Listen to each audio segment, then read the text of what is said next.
Welcome to Retro Scale Modelling. This is part 4 of MasterBox's Edge of the Universe figures. Scale is 1 to 24.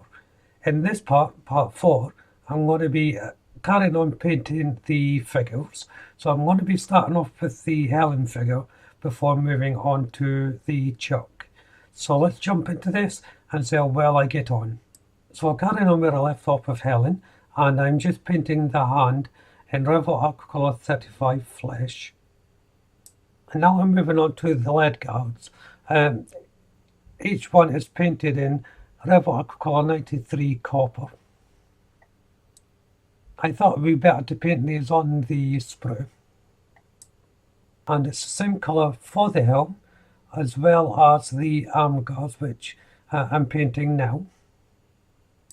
Here I'm using River Aquacolor 85 Brown, and this is for the boots. For the hair, I'm using River Aquacolor 15 Yellow, and this is just a thin coat on here. The hair comes in a couple of different parts. As you can see there, I'm just painting them on the sprue. They'll need a bit of tidying up before they go on though. Back to the arm, and for the elbow area, I use Umbral 19 Bright Red, and then it's River Aquacolor 93 Copper for the arm guards. So at this stage I left it for about an hour to dry before moving on to River Aquacolor 84 Leather Brown. And these are for the straps at the back of the leg guards that I'm painting in. So it's the same colour that I use for the straps over the shoulder area and torso. If you're not confident about painting these very small markings, I use a very fine brush, but you can also use a cocktail stick or even a pen, one of those marker pens that you can get with all the different colours. So they're quite good for this as well. So there's various options to try if you're not comfortable using a brush for this finer detail. And of course there's nothing stopping you from masking it off either through masking tape or a liquid mask. I would probably say if you prefer to use a mask for these sort of things, a liquid mask would be better, especially if you're airbrushing.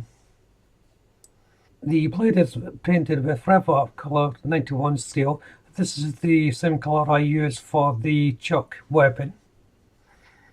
On the Helen figure there's a lot of highlighted details, and I'm using River Aquacolor 90 Silver for this. Now, I'm just painting them straight in. They're defined enough that I can use my brush just to paint in the highlighted details. But if you're not sure, you can use the dry brush technique, and that is where you get your brush, a dry stipple brush or a cut down old brush that I tend to use, and then take the paint onto the brush, take most of that paint off until it's almost dry, and then just brush it over the highlighted areas.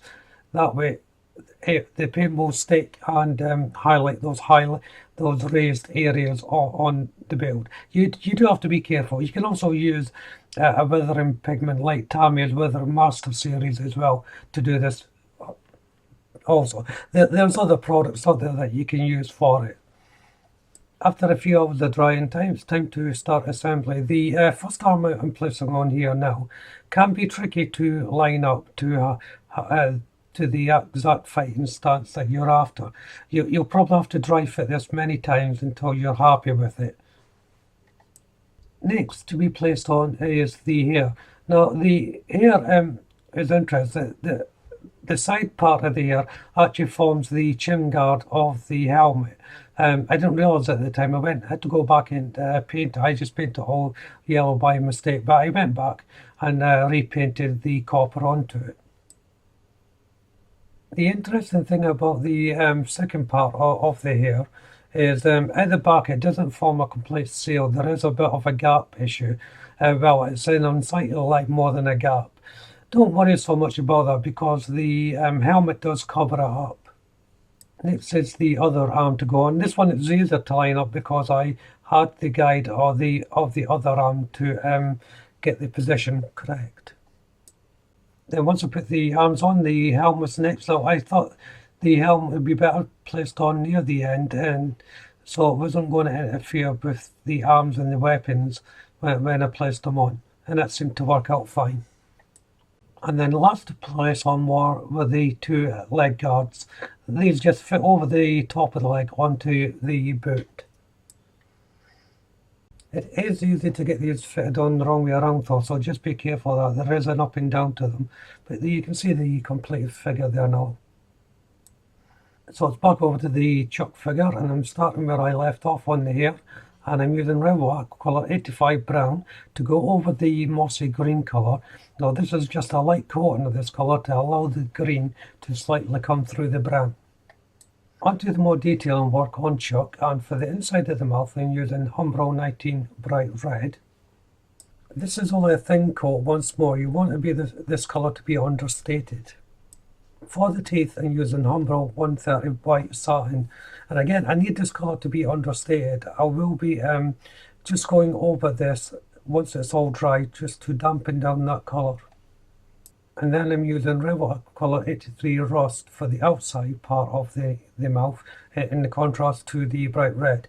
And I'll let this bleed into a little bit inside the mouth, and that will help dampen that colour down a little bit more so the two blend into one.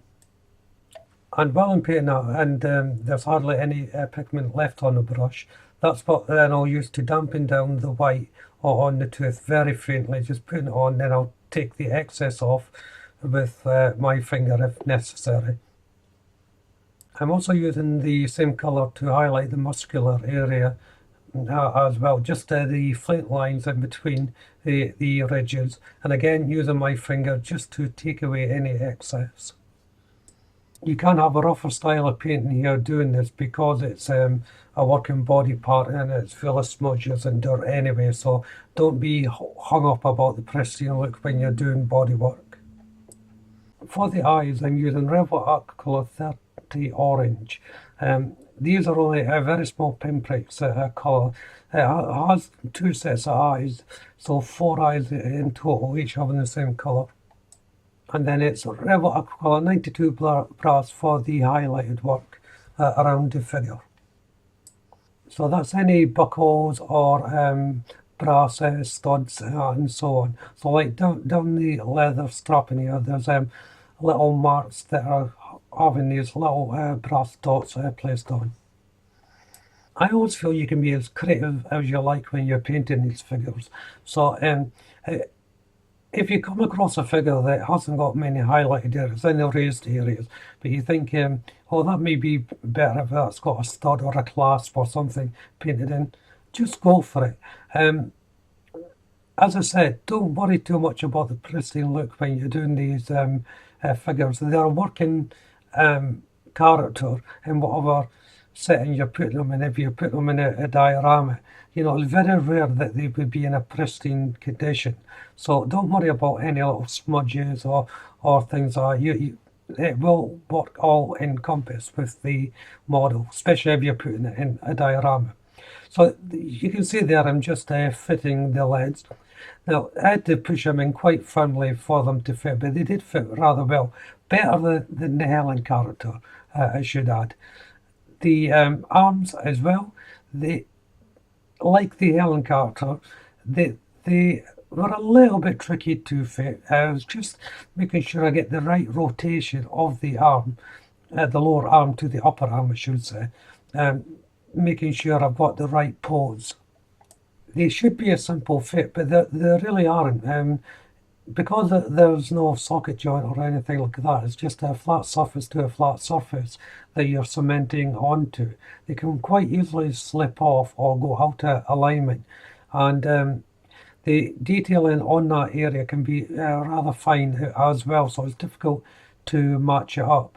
So in order to strike the proper balance, you may want to put both arms on and then try and tweak them to how you like them. Don't try and get too caught up about the pictures on the box. They're generally artist impressions of the model anyway, so you're going to have to use your best judgment when you place them on. That's why if you look at my Helen figure, the swords are raised slightly differently. So now that the arms and that are on and I'm happy with them, it's time to put on the hairline. Now these are a bit strange also. it's just the way they lie from the head to the shoulder and on the back. It took a little bit of time just to work out how they go. I should say the instructions are not exactly clear on this point, the best way to place them. So there was a lot of trial and error trying to get these in the proper position. So as I'm doing this as will end part 4. If you haven't done so already, why don't you check out the channel for my other builds? There may be something there that'll pique your interest. If not, give me a shout and I'll see if I can find the kit you're after and build it for you. I'm not promising, but I'm always interested to hear what you suggest. Subscribe to the channel, and if you do so, hit the notification bell. That way you'll be kept up to date, not only with this build, but all my future builds as well, of course. Hit the like button, don't be afraid to leave a comment, and of course you can share the video. But for now, thank you all very much for watching. Bye bye.